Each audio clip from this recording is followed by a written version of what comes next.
খালিদ বিন ওয়ালিদ রাদিয়াল্লাহু আনহুকে দেখেন, তিনি মৃত্যু সজ্জায় বলেছিলেন যে আমি জাহাদতু কাযা ওয়া কাযা, আমি যে কতই না যুদ্ধ করেছি আল্লাহর পথে, আমার শরীরে এমন একটা দাগও নাই যেখানে মানে একটা জায়গাও বাকি নেই আমার শরীরের মধ্যে যেখানে কোনো তরবারির আঘাত নাই বা বর্ষার ছোঁয়া নাই।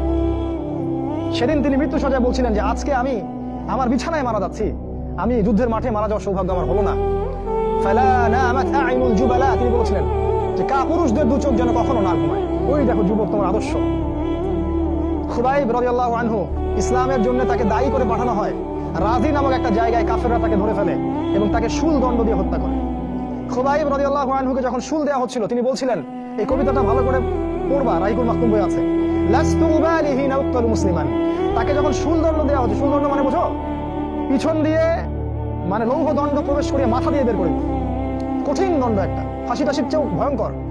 এই শুল দণ্ড তাকে দেওয়া হচ্ছে এবং বলা হচ্ছে, তুমি কি চাও তোমাকে ছেড়ে দেই আর মুহাম্মাদকে তোমার জায়গায় শুল দণ্ড দেই? কাফেররা বলেছিল। আর এই যুবক বলেছিলেন যে আমার জীবনের বিনিময়ে নবীর একটা চুলের আঘাত পাক, সেটাও আমি চাই না। দোয়া করছি, আল্লাহ আমার মৃত্যুর সংবাদটা নবীকে পৌঁছে দিও। আল্লাহ পাক সেটা পৌঁছে দিলেন। রাসূল মদিনা থেকে খবর পেয়ে গেলেন যে খুবাইবকে হত্যা করা হয়েছে। তিনি তখন কবিতা আবৃত্তি করছিলেন যে লাস্তু উবালিহি নাউক্তালু মুসলিমান, আমি কোনো পরোয়াই করি না যখন আমাকে মুসলিম হিসেবে হত্যা করা হচ্ছে। আলা আই জামিন কানা লিল্লাহি মাসরাই, আমাকে যেদিকেই পাশ ফেরানো হোক না কেন সেটা আল্লাহর জন্যই। ওয়াযালিকাল ইলাহু ওয়া ইয়াশা, এবং তিনি হচ্ছেন এমন ইলাহ যিনি যদি চান ইউবারিক আলা ফি কুল্লি শিলমিন মিমাসা, তাহলে তিনি প্রত্যেকটা আমার গোশত টুকরা হাড্ডির মধ্যে বরকত দিতে পারবেন।